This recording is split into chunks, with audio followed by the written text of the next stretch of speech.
What's going on, everybody? It's me, Ryan Monson, the host of the Classic Buffalo podcast, the podcast that interviews everyday people's stories on their experience with mental health and pretty much everything else. Anybody wants to talk about anything from sports to ducks to photography, fashion, literally anything. We talk about it on this podcast. Today, we are going to be interviewing a kind of interviewed somebody on a lily pad, and then we're going to hop one lily pad across to one of the friends of a guest that we had. You may remember us interviewing Colleen, and Colleen mentioned one of her best friends, Cami, and so that is who we are interviewing today, Cami Hardman. She has a huge passion for mental health. I met her at a networking party pretty much the same time I met Colleen. And this is kind of, not only is it the second half of a story and getting her perspective on Colleen, which was super cool, but also we just hear about the things that Cami's gone through, and you're just going to hear so much strength in this story today, guys. I'm super pumped for you to hear about her story, growing up in the Midwest, growing up alongside Colleen, and a lot of other cool things, and how she's branching out to make her own difference. So a lot of cool things. It's a beautiful story. I know you'll enjoy it. So without further ado, here is Book 43 with Cami Hardman.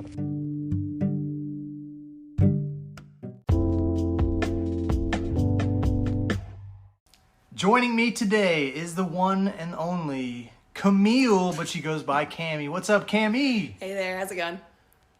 So cool to finally sit down with you. You are actually mentioned by a previous guest, being Colleen, and one of my favorite episodes, obviously, but not just because you're here, but it's awesome just because I finally get to have some time to talk with you and have, I had Colleen say all these awesome and crazy things, and good things about you. And now we get to hear your side of the story, right? Sure. So let's jump right into day one. You've emerged into the world. Okay. Where were you born? Yeah. I was born in San Diego, California. Whoa. Yeah. So shortly after my parents and my sister moved there, they got pregnant with me. I was the celebration baby. Okay. So, 9 months later, little Camille came along. But I lived there until I was about 7, and so I was in first grade. And then both of my parents and their families are from Indiana, so they wanted to be closer to family. They wanted my sister and I to grow up around our cousins, so we ended up in Carmel, just a couple blocks away from my cousins. And right. Yeah. Well, because that's where Colleen went, right? She went to Carmel? Yep. So did you guys go to how did you guys We went meet? to the same high school. She's 2 years older, though, and it was a really big school. So never knew her in high school. I guess she knew my sister, though, because they worked together at the Mount On Center as lifeguards. Oh, yeah. But, still, it's not like they were, best friends. And so I didn't really hear about her until I got to Purdue and joined the American Foundation for Suicide Prevention as a freshman, and Colleen had been a part of it. And so I remember the first day or the first meeting we had when we were kind of going around and doing some introductions. She was like, "Wait, Cami Hardman, are you sisters with Katie Hardman?" I was like, "Yeah." She's like, "Okay, we work together." And I was like, "Oh, okay." And that was the kind of the beginning of our friendship. Wow. Yeah. That's so cool. How would you describe Carmel to people who aren't from Indy or Carmel? How would you describe Indy and Carmel? People know us for money. I mean, we are richer or more wealthy suburb of Indy. Yeah. And so we get a lot of crap for that, I think. People think, I don't know, that your life must be easy and glorious. You're all living in mansions because you live in Carmel. And that's obvious. I mean, that's the case for some people, sure. But, I mean, there's just a lot of normal people there, too. But it's a good city. It was a good place to grow up. I mean, it was, I think me and my sister and my cousins and my friends, we'd kind of hate on it, too, a little bit. But honestly, looking back kind of from an adult perspective now, that was such a good place to grow up in. And especially coming from somewhere in San Diego, lived in a neighborhood of that. And, it's just kind of more rundown and more, there's just bad things going on kind of. And so I think I was a little bit more sheltered here, had a little bit nicer setup for my future growing up here. But the city takes care of the city. And so it's a good place to be, to hang out, to, I don't know, you feel safe. Schools are great. So did that affect you at all, good or bad or whatever? trying to compare it to growing up in San Diego, knowing that, like, I don't know, I'm safe, and that you grow up and you know you're going to go to high school, and you know you're going to graduate high school, and you know you're going to go to college and, you know, do whatever you want with that. And so I feel like there's this idea of, like, shelter and, I don't know, safety and just, like, security. Not only, like, security, like, you're safe, but, like, security, like, your future is safe. Like, what you have, like, you're gonna probably have a very secure future, you know? Yeah. Versus growing up in, like, some, like, more rundown neighborhood where chances are I probably would have gotten into something bad, or I don't know. Yeah. Not that, I mean, I still have friends back from, you know, that I went to kindergarten with, and I've reached out to them, and they're doing fine, but I don't know. I know a lot of people who, like, you know, don't graduate from high school there, and, like, they won't go to college type of thing. So you're pretty, like, happy with how you, like, grew up? Like, you had a pretty good family, you'd say? Oh, yeah, I love my family. I have an amazing family, for sure. I'm super blessed with that. Yeah, like, what's your favorite part about, like, your family setup? We are just all really close and comfortable together. You know, my parents, they help a lot with that too. Some of the best people I know, my role model is my mom. Like, if I grew up to be half the woman that she is, then I did something right. Yeah. And so they've always just been so supportive and open with us. And, you know, kind of no matter how we wanted to live our life or, like, what direction we wanted to go in, they would support that and give us wise advice and love along the way. And so I feel like that made my sister and I super comfortable with being open with them and talking to them, and just, you know, spending time with them, like, actually creating, ever since I was a little kid, like, creating, like, such a strong bond and having a really good relationship with them.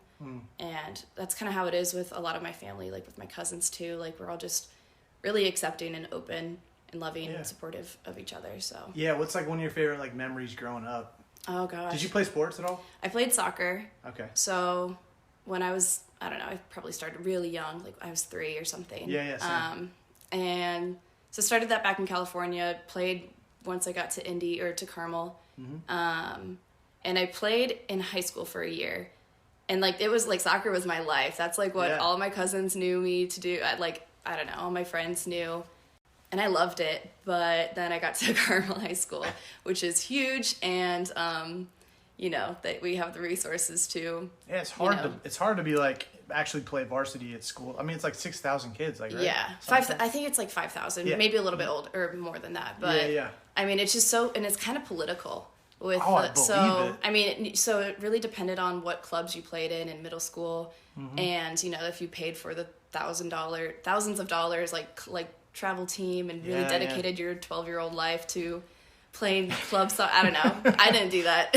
So I went the cheaper route, and I mean, therefore I wasn't as good. I definitely wasn't a bad player on the freshman team. I was pretty good, but I knew that my future with Carmel High School, I don't know, they start looking elsewhere. I totally get it. Yeah, so it came to an abrupt ending my sophomore year, but that's okay.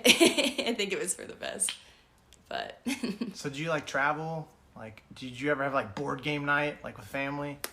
We went camping a lot. So I grew up, ever since I was really little, we had a pop-up camper in San Diego, and that was the best just because, I mean, beautiful weather year-round, and so we'd always be going to the desert to camp somewhere, and that was really fun.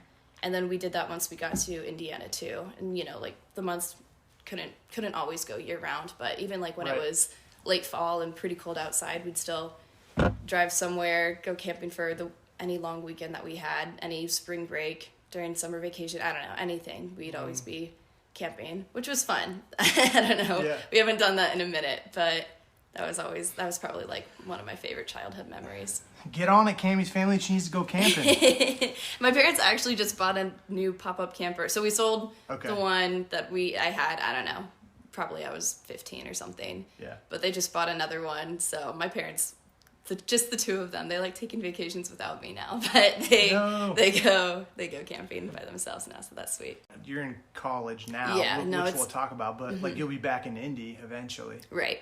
So I mean, you could probably camp more.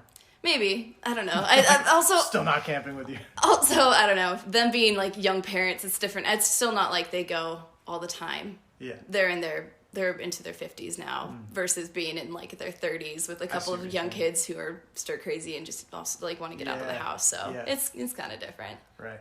What do you think of like kids like today, like versus how you were raised? Like, how do you view? I'm so glad I grew up right when I did and not like a few years. I'm glad I'm not like, I don't know, 5+ years younger, just because I think we were just like, kids are just so creative and imaginative, and you don't have that kind of creativity when you're older.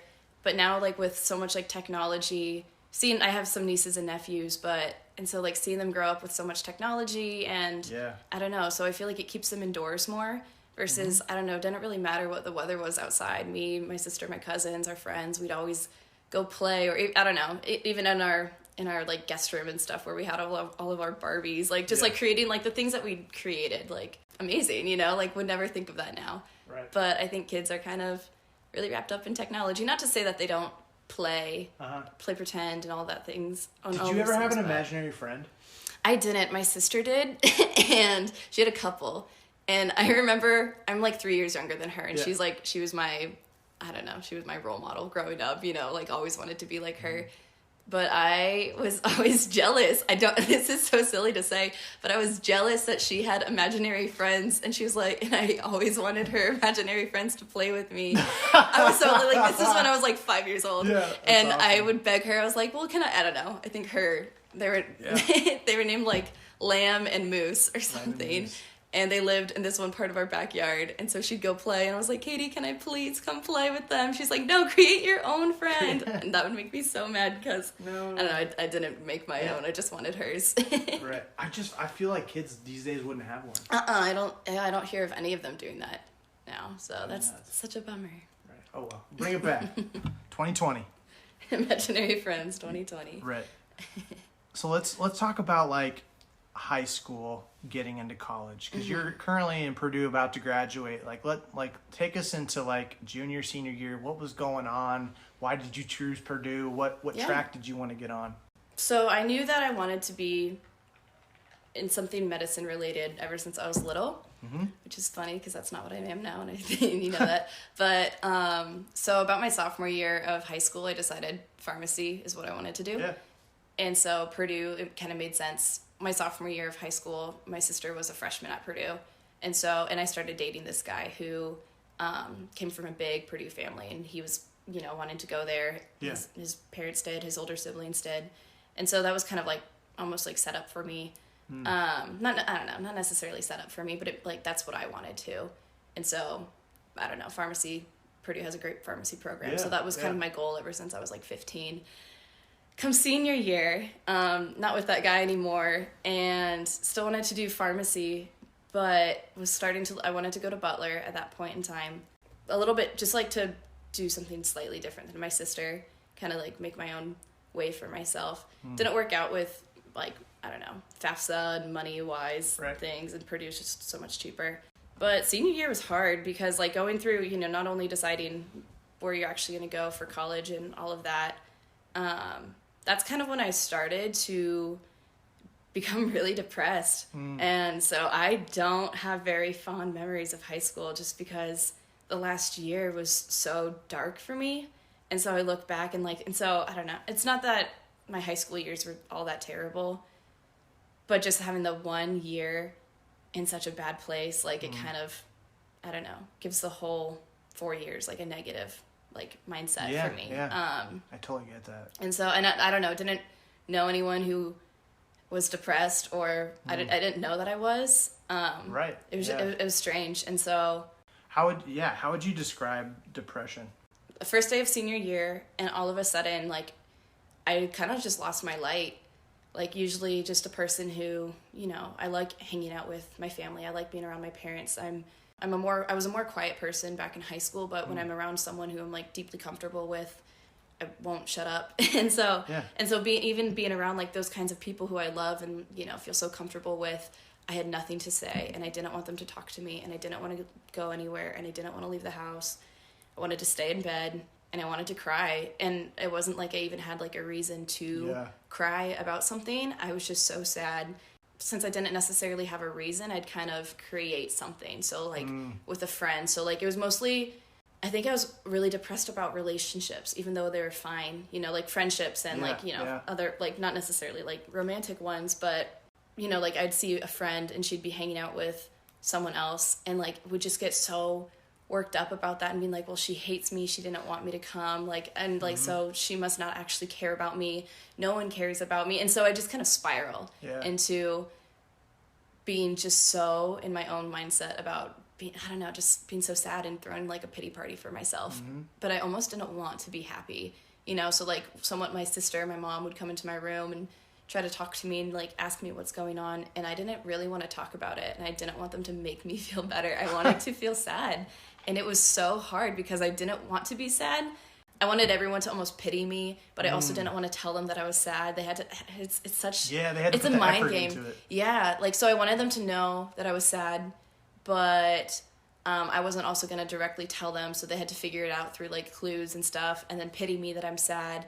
But also don't do anything about it because I don't want to fix it. And so it's so weird when I think back on it. But when I do get into those kind of like depressive states, I'm like, I know this is kind of messed up, but I'm not gonna like, whatever. I know like this is not the right mindset to have, but I don't know. Did you go to counseling at all? Mm-mm. Really? No, I didn't. First semester of senior year, just kind of went through it. Yeah. And no one really knew. I didn't even know until I had like this breakdown. My birthday is December 5th and it was December 3rd and I just had this breakdown and I was crying to my mom and I was having a full on like panic attack with it. And I was like, I can't take another semester of high school. I need to graduate in December. Like I need to graduate right now. I can't do this anymore. Get me out of high school. And she was like, okay. Let's calm down.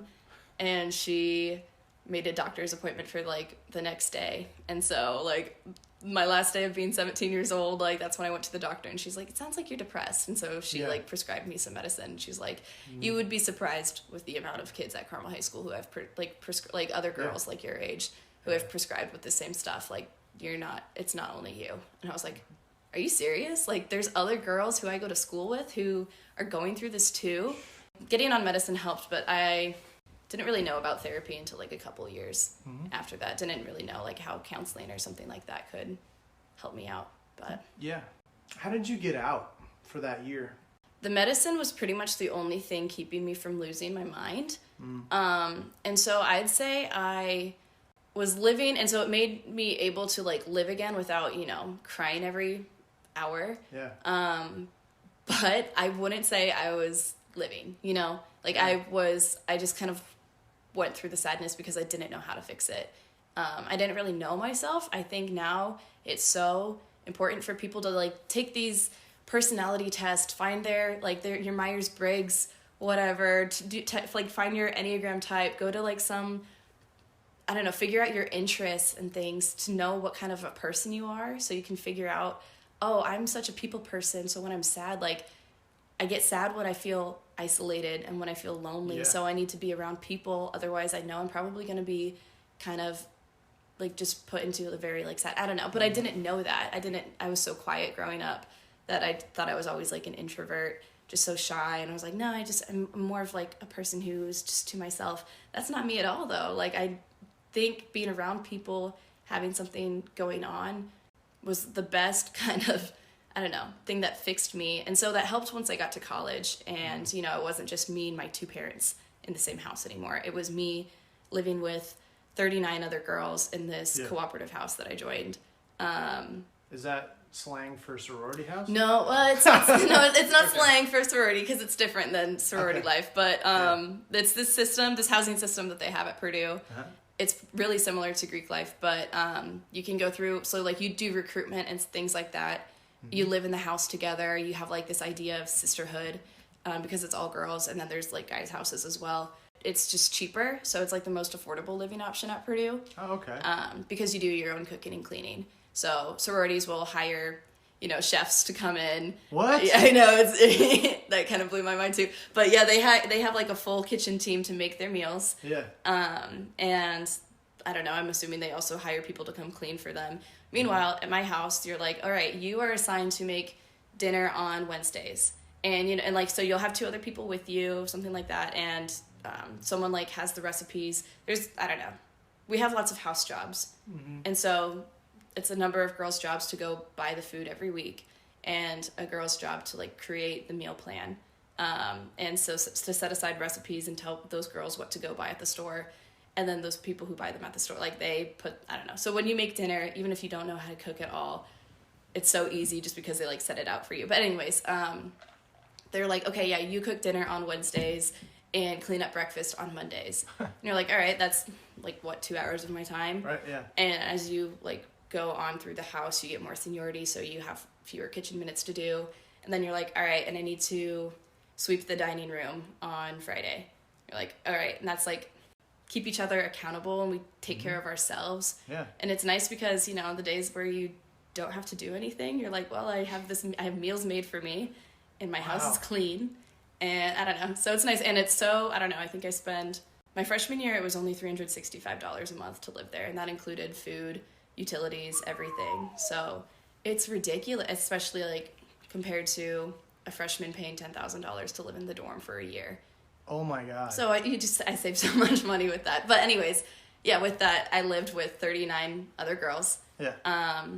Which was great. Like sometimes it's stressful, like, you know, living with that many girls, you know, there's going to be problems. Yeah. You're not going to like everybody. But I created such good friendships and just having people who you're like, oh, it's a Sunday night. Like, hey, do you want to go to the gym with me? Do you want to grab dinner?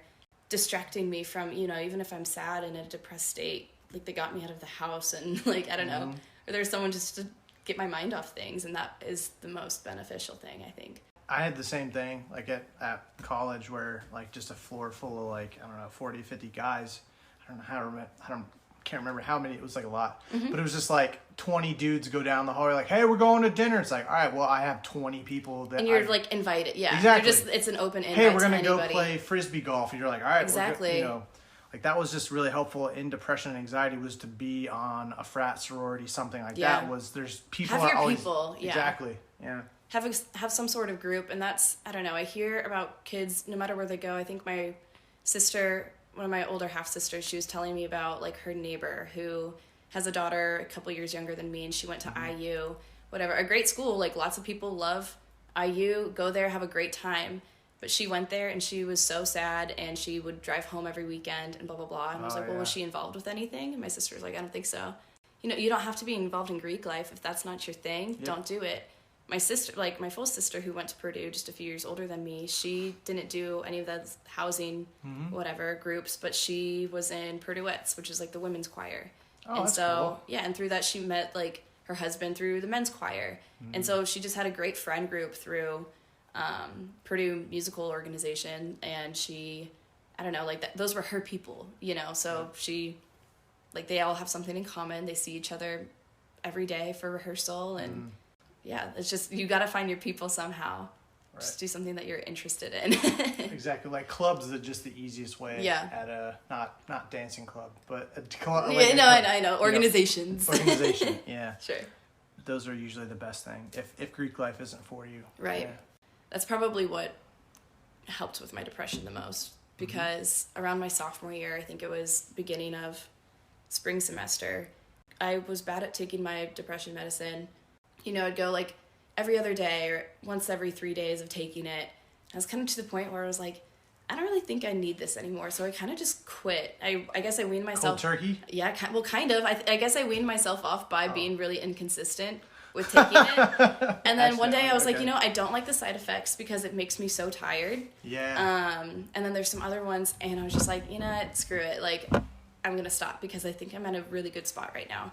And I did. And I remember, like, I used to have, like, maybe one or two really depressive, like, episodes or states a week or so. And then I went a month without feeling anything bad. And I remember texting my best friend about it, just being like, Anna, like, I feel so good right now. Like, it's been a month since I've been, you know, like, where it's just one of those days where I get home from class and I just lay on the futon and, like, cry or something like that. And I was like, I haven't done that in a month, and I haven't really felt sad like that. And she's like, that's incredible. I'm like, I know, I don't know, it's something changed in me, but.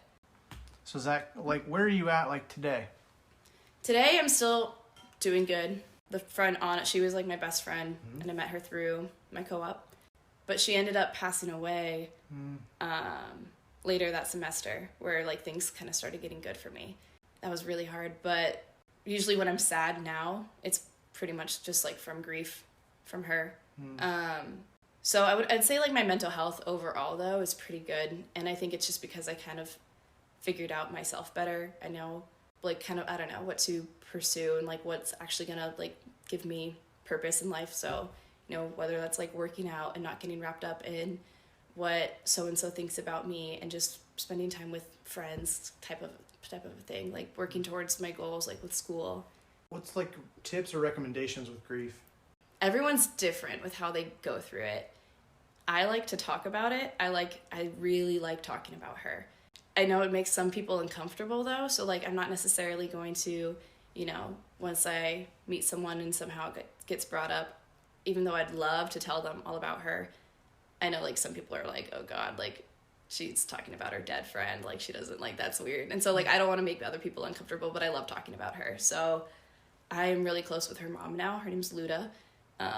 And so she calls me every so often, or we'll text, and I never knew her before Anna passed away, but now I feel like she's like one of my really close friends on like, and she's kind of like, she's like a mom figure, but like she's just like, she's a close friend. And so I love talking to Luda, where I can kind of explain anything that has been like, you know, like this week I felt really angry about it or something, and like I explain why, and she's just like, and she gets it, and she's like, yeah.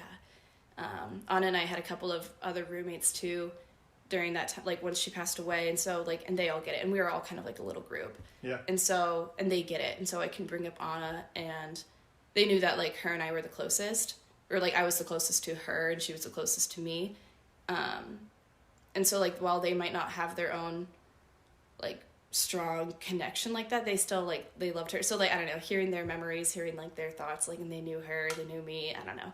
So being able to like talk about it is super important.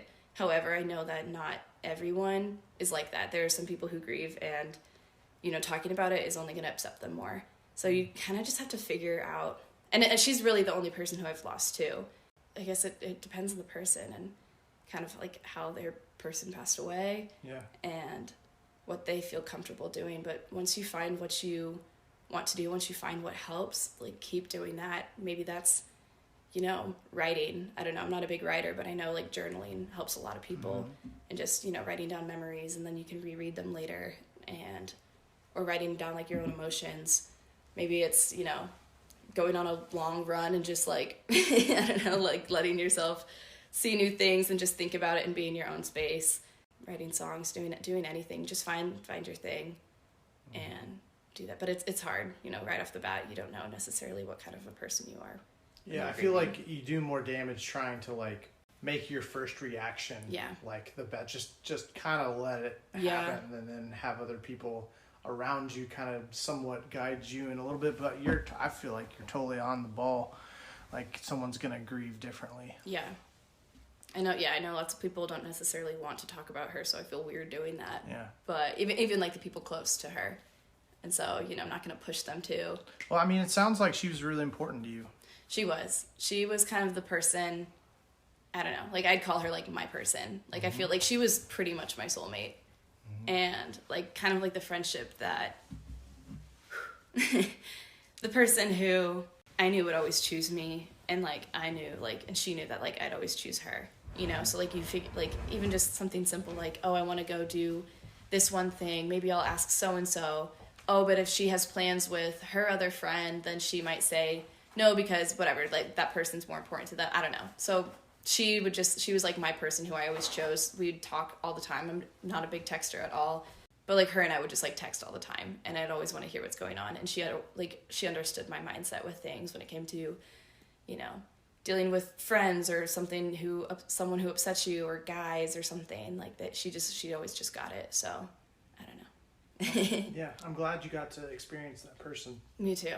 That's something I didn't have that in high school, and I think it would have been beneficial. I do have great friends who I, you know, had in high school and everything, but having this kind of deeper friendship was super valuable to me.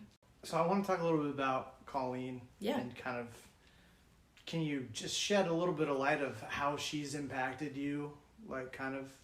She's so valuable to me because she gets what I'm going through, and it's because, you know, she's had her own real loss of her own too, more than me. And so that's, I can't even fathom like how hard that is to go through, but she's generous when she reaches out to help like that, when she knows I'm going through a hard time. So having someone who gets it and like who actually will talk through it with you, that's so valuable. And not even just with like, you know, going through the hard times, like, you know, it's not like she's my therapist or something, but having her as like a friend who, I don't know, she'll have like, she's the kind of friend who will have your back, and she'll pretty much like do anything for the people that she loves. So I don't know, she's been an incredible person to have for sure.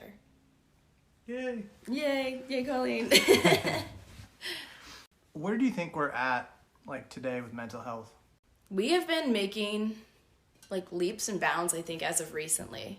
I mean, going from when I was 17 years old and depressed and I didn't even know what it was because I didn't see it anywhere. I didn't see it on social media. Now I feel like people throw it around a lot. So like maybe it's like almost like too common to like throw around. Right.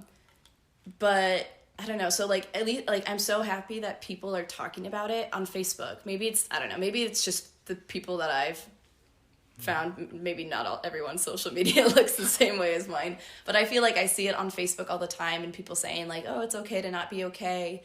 And they'll talk about, they're like, oh, I went through this really hard time in my life. And people are more open about talking about it on social media, which I think is really interesting because social media is typically a place where everyone tries to just show their highlights, you know, how they're just the best. And that's okay, you can show that, but being able to open up and say something about how you've struggled before, or maybe you're currently struggling, it's cool to me. And honestly, I think it's easier to talk about it on social media than it is in real life.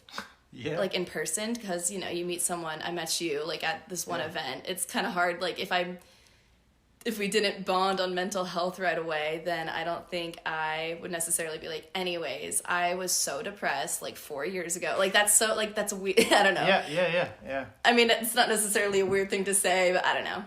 So being able to put it on social media, it's kind of easy because then you just hit submit, you're done, your story's out there. You don't need to, you don't need to necessarily like check in on it, change it, respond to people. But we're getting better. And like, I don't know, even seeing things like on Netflix. I haven't watched this one movie, but I feel like there's some movie about like how this guy is like dealing with his own depression. So like seeing it in like media and like art forms like that too, pretty cool.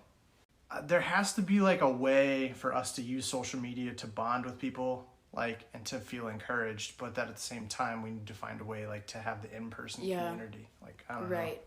So I think there's definitely still work that needs to be done, but from going from no one's ever gonna even tell anyone that they're depressed, or I don't know, not even knowing what depression necessarily was because I've never heard of it really. Well, like, you know, I've heard of it, but like, didn't know it was common. So I think it's cool that people can talk a little bit about it online just so people feel maybe not as alone. Be like, oh, well, these followers or like these people that I follow, like they deal with it too. So that's okay. But but also we need to probably work on, you know, the in real life conversations and being able to be vulnerable. Somebody posted, I think online or something, like a comment, probably on like a YouTube video or something. It was like, I'm struggling with depression or something like that. Mm-hmm. And then the comments that were under were like, you're not even depressed. Like, you're just trying to get attention. And like the immediate trigger was like, who cares if they're lying for attention or if they're actually like, we need to treat it the same. Yeah. I feel like, because the worst case scenario is that we're actually giving a platform for people to feel safe to say, hey, I have depression. I need help.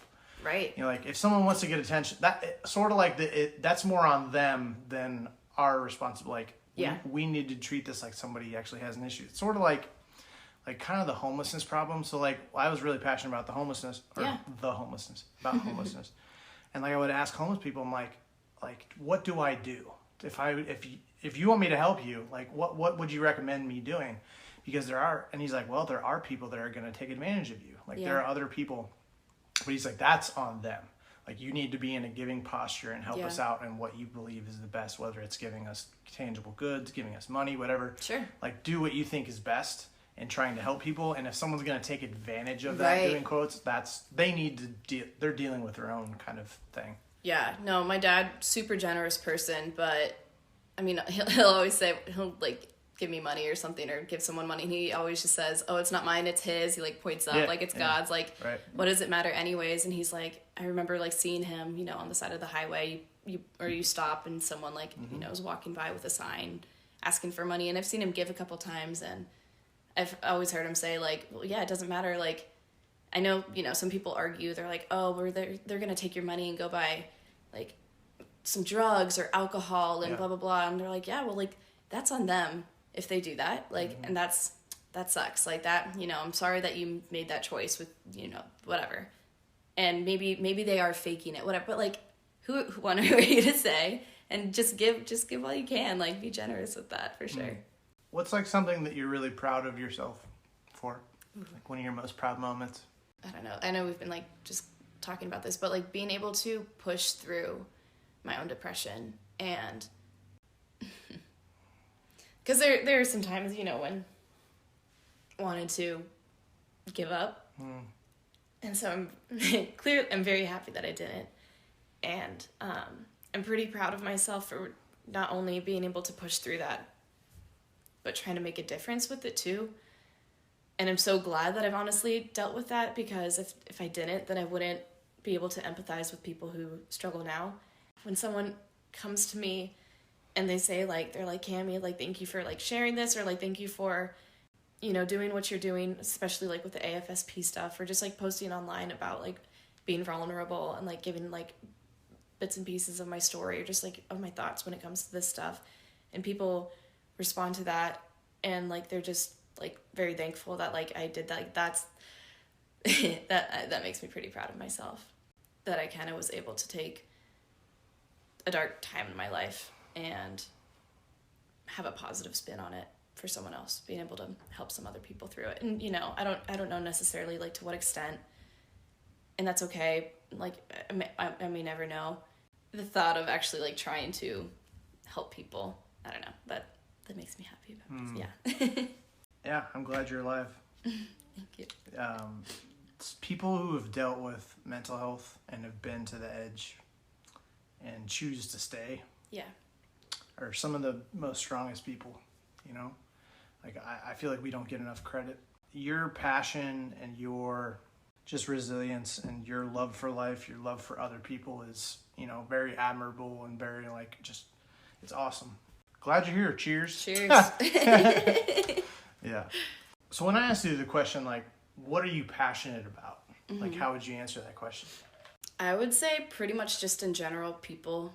And I kind of realized that once I started getting involved with AFSP, that, you know, I'm passionate about helping people with that sort of stuff, but just people in general. I love connecting with people. I don't know, people give me crap sometimes because on weekends, like, I'm never home. I'm always out doing something. On nights, I'm going out. But it's just because I love being surrounded by people. And when I'm not, I get sad. And so, And so, like, I don't know, love connecting with people, like, kind of hearing, you know, what you're, like, not necessarily doing what you're doing and make them sit down with me for an hour and tell me the whole story, but, like, just getting pieces of someone's story just through, like, conversation and kind of figuring out who they are, letting people in when they want to open up.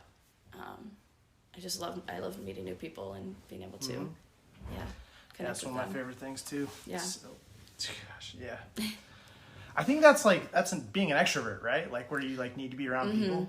Yeah, and I think it's more, I don't know. I know there's several definitions, and the one that I kind of focus on is like, or, you know, that I keep hearing is getting your energy. Extroverts get their energy from being surrounded by people. Introverts, that kind of depletes their energy, and so they need to recharge by like being by themselves, and that's kind of when they feel like, I don't know.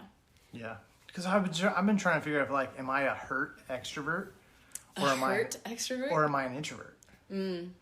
Like, I mean, you can fall along the lines. When I was switching from pharmacy into my new major, sales, I didn't know what I wanted to do. Pharmacy wasn't working out. I got waitlisted. So my mom, she encouraged me to go to a career counselor. And, like, she, like, did all the Myers-Briggs stuff with me and then all these interest tests. But she, like, kind of showed me, like, where I fell on the, like, line of extrovert, introvert. And she was like, so, like, here's the middle. And I was just a little, like, just enough over on the extrovert side. She's like, that's a good place to be because, like, you can be introverted when you need to be. Like, with, like, when you are by yourself and there really is not another way to be around people. Like, you're not going to lose your mind. And you're not going to, like, be so, like, depleted or whatever, but she's like, but you do thrive like in when you're around groups of people. So she's like, it's helpful to be like kind of close to the middle. So that's, I mean, that might be where you're at then. If you can't really decide which one or the other, then you're probably sort of towards the middle, which is a good place to be. Cool. You can be both when you need to be. I guess it's like I have bad social anxiety. Yeah. Like if I go to a party and there's a lot of people, like I don't know how do I approach. Like I just like. Ugh. I mean, no, I totally feel that. The night that we met was I was so anxious because that was not the event. You were with people like you were with like 3 people you knew too. Yeah, thank God, because I thought I was going to a birthday party. It turns out I was going to a networking event. My friend lied to me about what it freaking was. It made me so mad. But he. I mean, it worked out, and I'm glad that Colleen ended up going, and, you know, I got to, and then I invited someone else to meet up with me, and so it worked out. However, if it was just me there, I don't know, I probably would have, like, shuffled into the corner on my phone, because I was so caught off guard, so, like, I was having all these weird emotions at once, and it just kind of led up into being socially anxious, and so I was like, I don't even know how to talk to these people. I'm not in the right mood. Right. And so having a friend next to me was kind of a safety blanket. But there are so many times when I get social anxiety too, and that's okay. Right. I feel like that's pretty normal. I mean, I feel like you pushed past it because you started talking to Colleen, and you're talking to me and my other friend, and I don't know, it worked out. So yeah, there you go. Well, because first of all, I thought you were Colleen, right? Because we'd never met, and and to this day, I still feel like you guys are sisters. It's nuts. I guess it helps when you hit it off with somebody. All it takes is one person, and it's kind of just overcoming that and knowing that, I don't know, I'm reading this book right now called Sorry I'm Late, I Didn't Want to Come, and it's about a woman who she identifies herself as a shy introvert. So, like, you can be introvert and, you know, not necessarily shy, but she has extreme social anxiety and, like, I don't know, but she forced herself for a year. She was living in London, which is one of the most isolated cities where where people just keep to themselves. Like, they don't necessarily like go out like to talk to strangers like on the street. Like, that's so not London. And so she was living in a place. She had her husband, but she didn't really have any friends. And so she forced herself to be outside of her like bubble for a year. It's a good book so far. I haven't really gotten that far into it, but she, as she's like starting this experiment, she was talking to someone who was saying that 98% of people would be happy if someone started talking to them in public and had like a meaningful conversation. Like 98% of people, but like so few people actually want to start the conversation. We all like would be excited to do it, but we all think in our own minds, well, they wouldn't want to talk to me. Like, she wouldn't want to talk to me. He wouldn't want to. And so we therefore don't. And so you keep to yourself. But on the times when you, like, reading like this woman's story and the times when she forced herself to talk to the man next to her and whatever, and he was like kind of weirded out at first, like just like caught off guard, but like, then they had a beautiful conversation on the train ride home. And then as he was leaving, he was saying like, what a beautiful surprise to like meet you tonight. And it's just like, I don't know, things like that, like knowing deep down in your mind that, hi, if I talk to this person, what's the worst thing that's going to happen? They look at me funny, like they insult me. Okay, am I going to die? Am I going to get hurt if this happens? No, I'm not. It might hurt my feelings a little bit. Whatever, I can move on because they don't even know your name. And so if I were to start a conversation with someone and just get over my own social anxiety, who knows what that would lead to, you know? That could be a future spouse, job connection, best friend, you know? So it's crazy, but chances are people want to talk to you. Yeah, I went to this party recently. It was a Christmas party, and it was at a club. I like kind of just went up to people. My default question was like, hey, so why are you here? Yeah. Oh, that's perfect. Like, and so they're like, oh, so-and-so's my sister. Oh, God. The problem was that there were people who are just there to dance and that don't know about the event. Oh. And about networking, they're like, what do you mean, why am I here? And I was like, I'm having a good time. Sorry. Like, I thought you were like, no, I don't know who you're talking about. It's like, but... I'm like, oh, that's cool. Like, anyways, is your night, are you having a fun night? Yeah. Like, I'm glad you're here for fun. Like, that's exciting. And all this, I don't know. Yeah, and then I actually met somebody who, she looks so familiar, so I, like, had to go up and talk to her.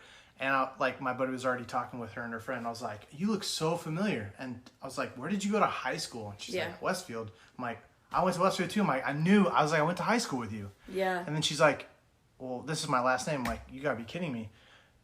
And she's like, blah, blah, blah, was my, like, little sister. I'm like, I rode on the same bus as you. Like, we were from the same neighborhood. That's crazy. And I was like, that's why, like, it just, Right, but yeah, you never... And she was in town, like, from California. So it's like... Right, like, what are the odds? That's crazy. I love that.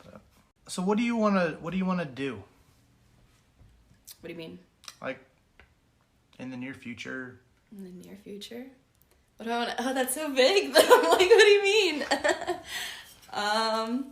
What do you mean? Do you want to move? Do you want to travel a lot? Do you want to start a nonprofit? I'm big on traveling, so would love to travel a lot. It's hard now because poor college kid. Mm-hmm. I mean, I'm not whatever, and I can still make it happen. But moving wise, I have a job set up in Indy, so not move. Yeah, yay.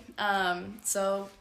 Which is nice, by the way. It's December. So nice. People get jobs in May and they graduate in June. So. I know. I got my summer internship in April after everyone had already gotten their internship, and so that was stressing me out. So I got it last minute. So now I'm very happy that I don't need to be stressed out and nervous for the rest of the school year. Right. Big weight off my shoulders. But at first that kind of bothered me because I wanted to move away and get out of Indiana for a little bit. Mm-hmm. Not necessarily go too far, but I don't know, at least a few hours drive away and, meet new people, create a new, figure out myself in a new city somehow. It didn't work out that way. And I'm excited about that though. So I'm excited to be in Indianapolis, a city that I've known, for 15 years. Mm-hmm. And I don't know, just kind of figure out my own self here, once I move out of my parents' place, being able to be an adult in Indianapolis rather than being like a kid with her family, in here. So I'm excited, I don't know, excited for that. I used to be a person who would who would just kind of map out my future for myself. And then I realized it would just always bite me in the butt. Mm-hmm. And so I'm such a go with the flow kind of person now. Cause I know planning, being like, oh, well, this is what I'm exactly going to do a year from now, and then I want to do this and this and this, and I want to want my life to look like this when I'm 30, 8 years away. So I don't I don't plan that much, and so I'm just a go with the flow person. So I feel bad that I'm I don't know what I want to do. I'm just kind of letting it happen as it happens. That's smart though, that you're at least aware that you don't know. Yeah. There's no judgment there. Yeah. People keep asking that, even simple things like, oh, are you gonna live with your parents or get an apartment right after college? I'm like, I don't know. We'll figure it out once I graduate. Just live out of your car. I know, maybe at that point. But I'm like, no point in planning right now. It's not going to work out. Because honestly, the biggest thing that you needed to plan for is already taken care of. Yeah. I know city-wise where I'm going to be. Mm-hmm. And that's all I need. I feel like I want to go to Antarctica or something like that. Ooh. Because then I'll be I can go to any event and I'll probably be the only person who's been to Antarctica. That's true. Kind of like an icebreaker. Yeah, exactly. Antarctica. What'd you do for spring break? I went to Antarctica or something. Right. But one of the people I met at the party was like, yeah, it's only $13,000, which at $13,000 so it's only. Yeah. Exactly. Okay. Right. But at the same time, I mean, for how long? I don't know. I didn't get that far in the conversation. Yeah, I was like, what does it even look like? Can you fly planes there? How do you even get there? Where do you stay? To buy polar bear, you get on a polar bear's back and you just that'd be kind of cool though. That'd be so cool. How much is the polar bear making off of that? Right, yeah. Charges $100 an hour. Getting jobs to polar bears is the 2020 goal. That's what we need to focus on. Polar bear unemployment is so high. I'm going to take care of that. The only jobs they have are being on Coca-Cola commercials and T-shirts. And skating around and sipping Cokes. What are your thoughts on global warming? I mean, I believe... 2 hours later. Yeah, like... And that's okay, I am a person... I don't know. I don't know too much about it. I'm not like, you know... It's not like I've read so many articles, and I should. You know, that's my own fault for my lack of education, but I know so many people at Purdue who don't believe in climate change. They're like, well, it's a myth. Or they're like, well, this and this scientists say it's actually not that big of a deal. We don't need to worry about it, or what. Or they're like, it's not as bad as some people are making it seem. Okay, say you're a healthy person. Like, say, whatever. You are in decent shape. You're not, like, overweight, and you don't have any like health conditions that are really like messing with your body right now. Would you so you're a fine average person, would you not take care of your body though? Would you only eat junk and then and only sit on the couch all day? Or do you think you would still try to do things to better yourself, eat lots of vegetables and maybe go out and get some exercise a couple times a week? And I'm like, that's kind of like the same way I view our planet. I'm like, what? Okay, let's say it's perfectly fine right now. Does that mean we should completely junk it up? No. Should we continue to try to make strives to better it, to make a better world? Yeah, absolutely. So I just kind of looked at her and I was like, okay, and that's your point to saying I don't know. That I don't know why you'd say that, because should we just use all the fossil fuel now and just not care about our litter, or what? I don't know. So just I was at a gas station and I parked my car and turned around towards the gas station, and there's a car that's backed into a space so they could literally just drive out of it. Sure. And this guy's probably 60 years old, and he rolls down his window, takes a full can of soda and just drops it on the ground, and I just mouth wide open. I walked over and I'm like, "You gonna pick that up?" And he goes, "Oh, what do you mean?" I'm like, "Dude, the trash can's right there, and we're talking 5 to 10 feet, behind the car." And he goes, "Exactly, it's right." And he just drives away. And you're like, all right, wow. And you're like, chances are someone else is gonna clean that up, someone who works at the gas station. But but just that mindset, it's not good. We need more people to be more angry about climate change. I just don't see the negative side of trying to do that. Exactly. That's my point. Why wouldn't you? Okay, oh no, we made the earth too good again, too healthy. It's thriving. Damn it. What? Right. Yeah. What's the negative side? You lost some money because you can't do it the cheap way that harms the earth. Sorry. Guess you gotta think of something else. I don't know. It's just, I see negatives, but in the long picture, not really. Right. Do you read a lot? I'm trying to. Okay. And I don't know. I have a lot of free time over winter break right now, and so I'd like to, and so that's why I started this book pretty recently. So, but I'm not a big reader, and I really used to be as a kid, and it's almost to the point where I don't even know where to get started right now. I just need people to recommend books to me and then actually take time out of my day to go sit down and read it. But I don't know. I've had lots of good sales books recommended to me, since that's what I'm going to be doing for my job, and I want to be a successful salesperson. I want to kick ass at my job. Yeah. And so I know a lot, and through that it's growing yourself outside of work, outside of, once my college classes are over. I was just trying to improve that. So I do need to just kind of kick myself, and maybe not necessarily read sales books right now, because I'm not doing it. One, I think my 2020 goal is just to kind of better myself as a whole, as a person, and I'd in multiple aspects, whether that's being healthier, eating better for myself. I work out quite a bit now, but at least keeping up with that, maybe doing other forms of exercise, and also just growing my mind. And so however that might look, whether that's keeping more up to date with what's in the news and actually being informed about politics, more so than what I already know, and then just reading in general, whether that's stories and taking away little anecdotes, this story that I'm reading, it's not necessarily educational, but I like things that I'm taking away from it. So just reading for fun, and reading for a purpose too, to like grow my mind as a person and actually like learn things about things that are important. You're like accidentally answering the 5 questions. Oh no, sorry. I'll have to rewrite them. If I'm someone who's like in your position, maybe a couple years behind you, just in general, someone who's struggling, what would you say? Like, do you have a basic tip? Maybe I don't feel like I'm enough. Maybe I don't feel like I can do that thing that I really want to, like I'm passionate about. I really want to travel, but I'm afraid to.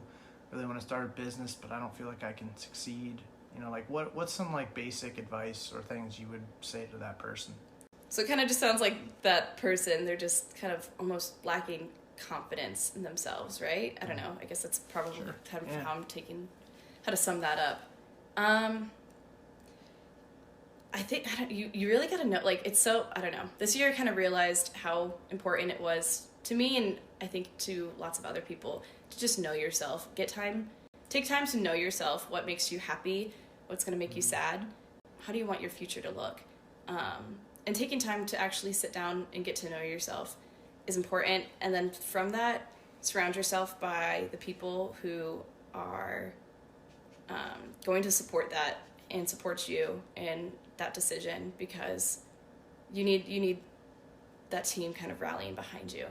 And so when you do get stuck, when you are, afraid to take the next step, well, you have people behind you who, or at least maybe all you need is one good friend who has some background knowledge on you, who knows what you want to do, who trusts you, who believes in you, and like they would kind of encourage you and push you through it, and that you can talk through your, fears, your irrational fears, and I don't know, just talk through your struggle with them.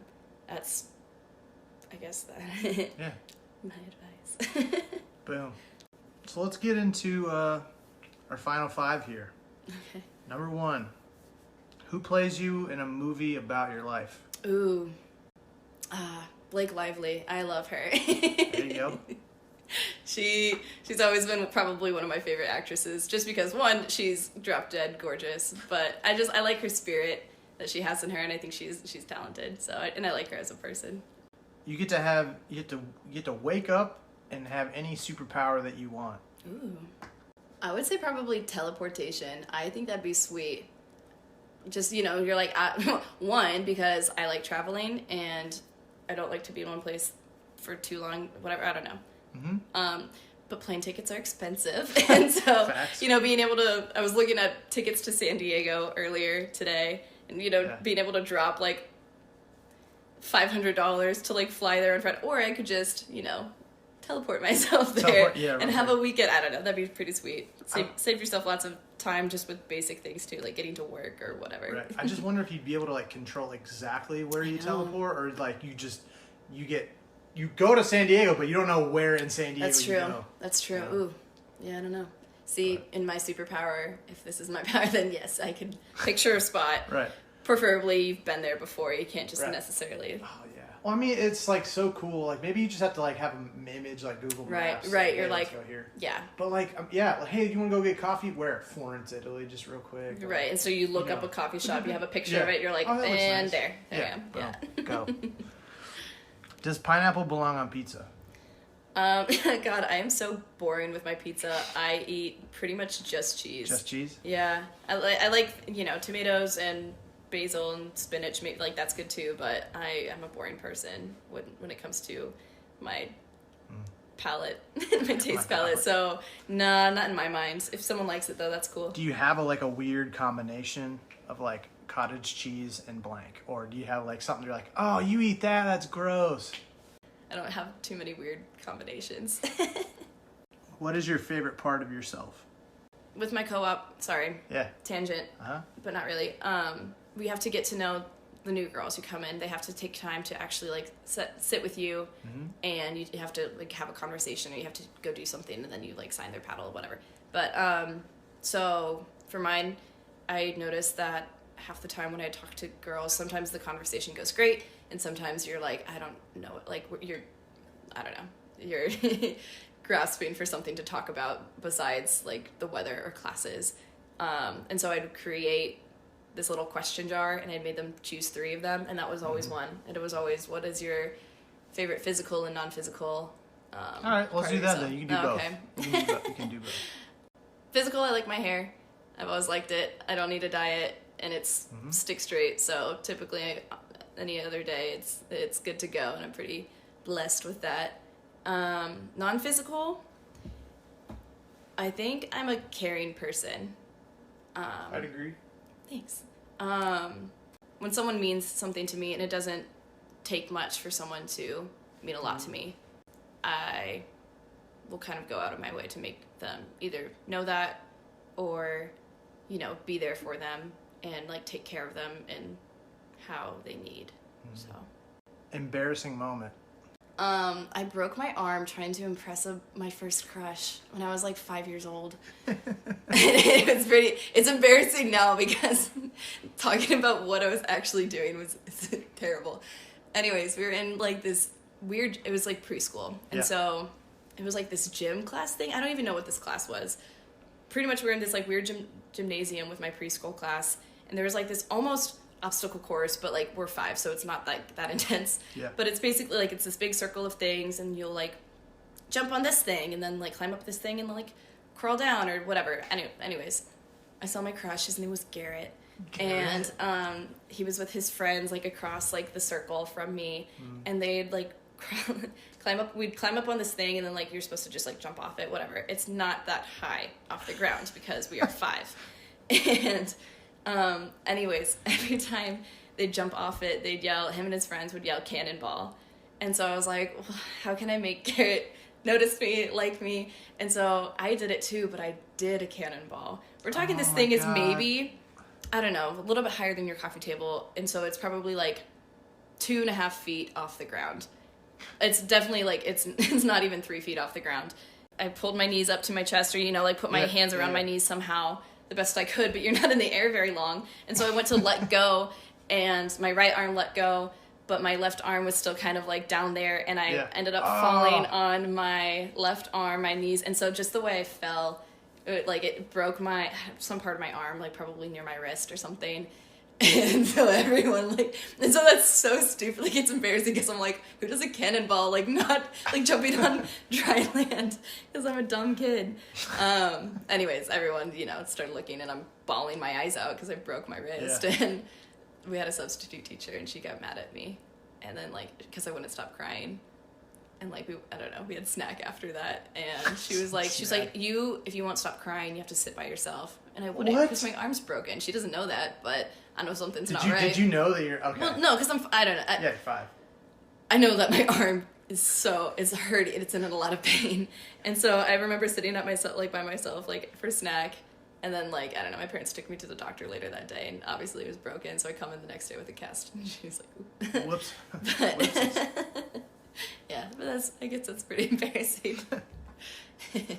So now, to end it, you're going to pick a person, significant other, brother, sister, imaginary friend, shout out, but you're shouting out somebody, hey Janice, thanks so much for everything you did to me, you inspired me, to do XYZ or to make me the person I am. Whoever you want to shout out, go ahead. I want to shout out my older sister, Katie. We always grew up being each other's best friend, and so that was super special. And I think that's so beneficial now, just because she is still one of my best friend, in a spot where no one else can necessarily take, because she's my sister. But she has always just been so there for me. Her Enneagram type is a 6, and so she's the loyalist, which pretty much describes her to a T. And she's the kind of person who goes out of her way to check on you, in ways that I feel like I could get better at. Or she'll just text me and be like, oh, if I had a test and I somehow mentioned it to her, she'll be like, hey, good luck on your test, or good luck on your presentation. I'm like, oh wow, I wouldn't have thought to do that for you. I don't know. And so she's so thoughtful and so caring, and just doing that stuff. And she is one of the biggest reasons why I'm still here today, just because when she knew I was going through so much, she was the person checking in on me and making sure that things are okay, and just reminding me of who I am. And that is so valuable to me, and like just so lucky to have her as a sister and as a best friend. So shout out to Katie. Thank you for being who you are, and just loving so fiercely and so kindly, and you're just amazing, and you mean a lot to me. Yeah, yay. So you obviously care a little bit about suicide prevention awareness. Like, how can people get involved, / do you want to kind of throw any shout outs for that stuff at all? Yeah, so with AFSP, American Foundation for Suicide Prevention, we put on a walk in the springtime at Purdue. And it's not just at Purdue, they do other college campuses. So if you're, in Indiana, then they do one at Butler, they do one at IU, I'm pretty sure. And then they do ones that are not necessarily college campus related, but there's an Indianapolis walk, and just by going to their website and stuff, you can find pretty much a walk near you when that's going to happen. There's so many other organizations, but this is just the one that I can probably talk the most on. And, even if you can donate money, and that's so great because it goes to incredible things like advocacy and supporting and creating more walks and supporting those who have lost someone to suicide, and, so many other things. But if you can't give money, but you need a support system, or you want to learn more and you want to get involved somehow, they're a great organization for that, especially with the walks, just because you bring the community together and you can physically see right there in front of you people who have been affected by suicide, and so that you're not alone in that. A lot of people either, whether you personally struggled or they lost someone else, so no matter what your thing is, maybe you lost someone that you love to suicide, and you just need to connect with someone else, different person, complete stranger, but someone who gets it, someone else who, lost their brother, their mom, their best friend, whatever. And so that's super cool, creating a community to know that you're not alone, but also that there's hope, and that things are going to get better for you, even if you're grieving, for you if you are struggling, and that, there's all these strangers there to support you. And it's just, there's lots of speeches usually given, and they're just super, they're filled with so much hope. And so, even if you aren't involved in it in the slightest, just going there, it's just a nice event to be at, for sure. So, well, hey, thank you so much for joining me. It means a lot to kind of get a little bit of the second half of the story, a little bit. Obviously you and Colleen have your own separate stories, but for, getting to know Colleen and hearing about you, and then getting, it's just kind of cool how in a couple of episodes I've been leapfrogging kind of, sure. Hey, I heard you were, and then your sister reaches out, or somebody oh yeah, I don't know, that's kind of cool, because you're just unknowingly creating a community of people that, I also want to share my story. I don't know. I just think it's really cool. Yeah. And, I applaud your vulnerability. You're an awesome person. You really are. So, yeah, thank you so much. Thank you. This is fun. Bye. Bye.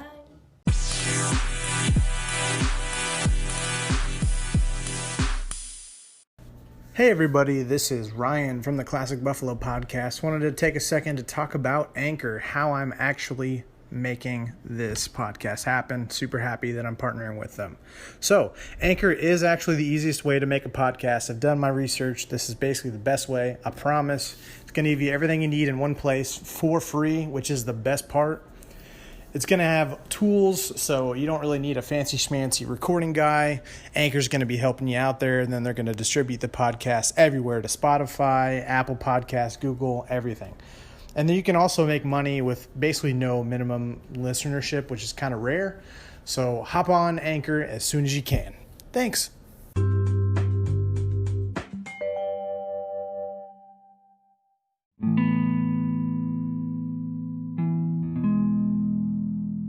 So I just got done talking with the wonderful Cami, and a lot of emotions in this episode. It would have been kind of cool to get two people at one time, but that's kind of the versatility of this podcast, is we can either, sometimes this stuff organically happens where these two people can't really be on at the same time, and so then it kind of works out where they're two separate episodes. And so I was really excited just to get her perspective on Colleen, because, hit it off with Colleen. She's such an awesome person, and to kind of hear about her story, and then hear about, someone who was important in her life, and then go and then interview, lily pad hopping, if you will.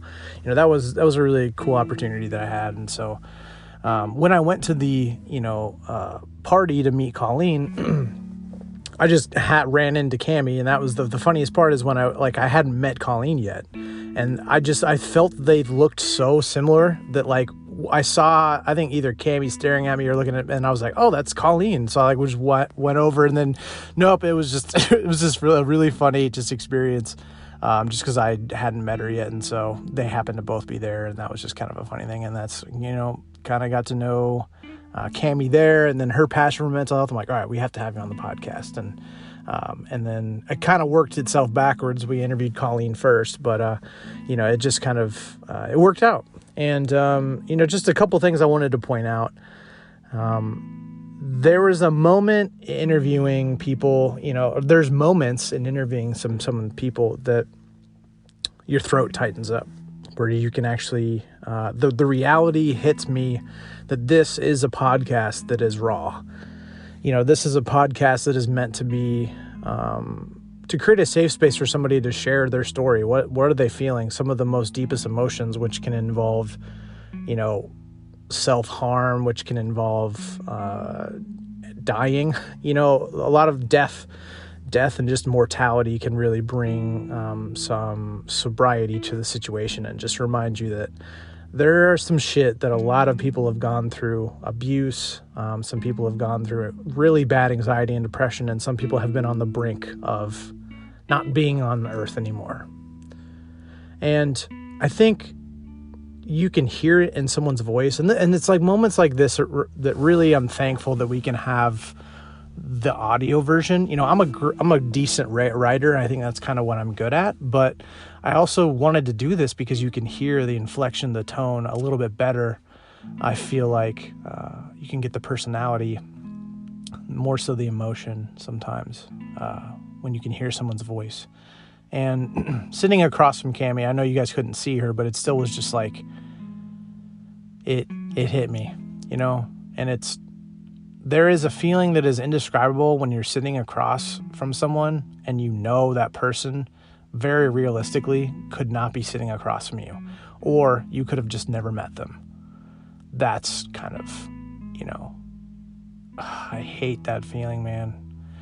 That's the feeling that drives me, that I want other people to feel, so that we just realize that there's some people that are really hurting out there, and there's some loved ones, and there's friends, and there's people that just don't know, whether they haven't created us for whatever. I don't want to blame to put reason why we don't get better, but there's, for whatever variety of circumstances, we don't feel comfortable with sharing our story, or we don't get comforted in the way, that we need to. And it just gets really bad.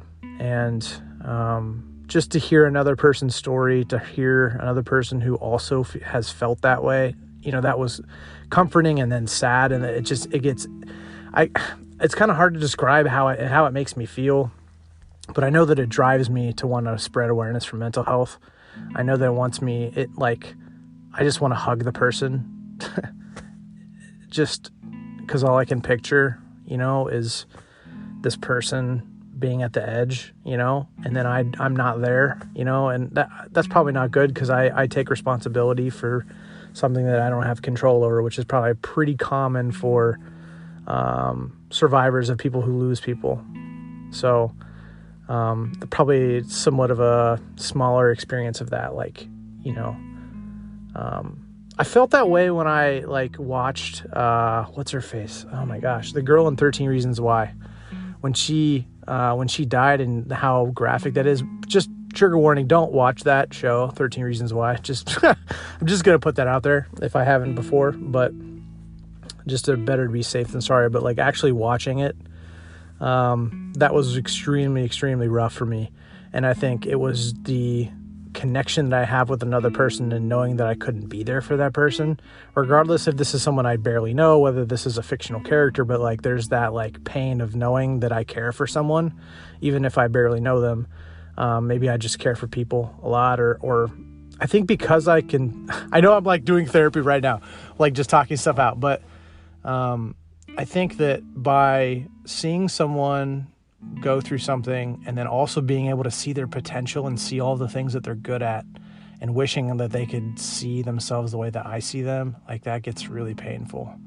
And so, I kind of felt that way with Cami, and knowing how much of a light she is, and knowing Colleen and how much she means to her, and knowing how much Cami's gone through, and knowing that Cami could just not be here. Yeah, that sucks, to know that someone else has gone through that, because I've felt that way. I've just not wanted to be here anymore. I've wanted to end it. I've wanted to do that several times, and my lowest of moments is burned into my mind, of where I was and all that kind of stuff. Like, I know what that feels like, and it's slightly comforting to hear another person talk about that moment, but then also, yeah, it's sad, because it's like, yeah, there's real people and there's real pain. And I posted something, I think yesterday or 2 days ago, that I thought was extremely important for people. Whether you're drowning in 7 feet of water or 20 feet of water, you're still drowning. And your pain is valid, no matter what pain you have or the depth of it or whatever. Like, drowning is drowning. If you're not doing well, you're not doing well. And you don't have to advocate for self-care. You should be able to be selfish. I'm doing quotes because it's not.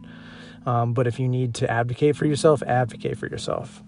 If you want to, Cami's still really involved in the, I'm going to mess up the acronym, but the AFSP maybe. If you want to help with that, she's super involved with that. Please reach out to her over Instagram or me if you can't find her. And we'll kind of hook you up with especially at Purdue. I'm sure she would have some good connections up there, but if there's any other way you want to get involved, she would have some good ideas as well. Like, we can always brainstorm to help if you want to help. But Cami, you're just a freaking awesome person. I'm so glad that we've met. I'm so glad you're alive. Thank you so much for sharing your story, just being vulnerable and being real. And then, I'm super excited because, especially for people who are about to be fresh out of college, coming up in May, June stuff, all that kind of just upcoming graduates. It's an exciting and very scary time, but it's also nice to know she has a job. So, and I'm just super excited to see where she goes. But if you want to be like Cami, if you want to share your story, if you want to just kind of be vulnerable or whatever, like many other people have taken that step, we can do a recorded phone call if you're not in Indianapolis, or if you can't get here, we can kind of meet up somewhere. So, whatever works. I'm here to create a safe space for you and give you a voice, because I want you to be heard, which is the slogan of my company / podcast that I call Classic Buffalo.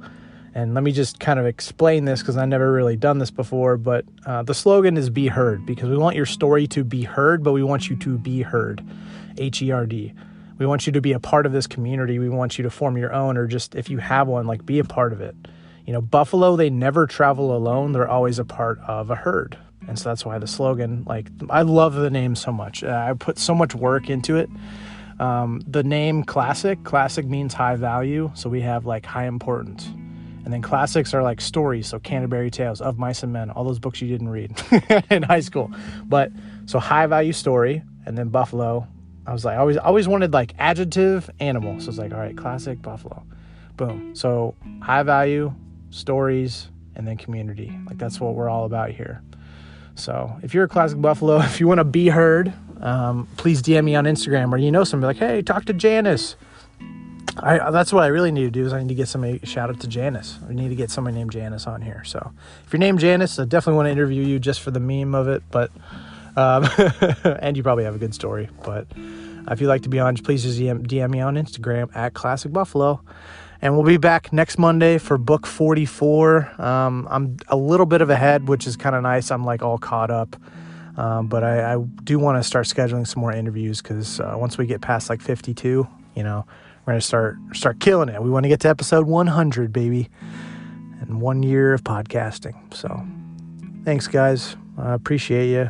And, it means a lot for people to be even if you, Cami, just listen to this, or just another person. It means the world. So one person at a time, we're changing the world. So, all right, guys, have a good rest of your day, and we'll talk soon. Bye.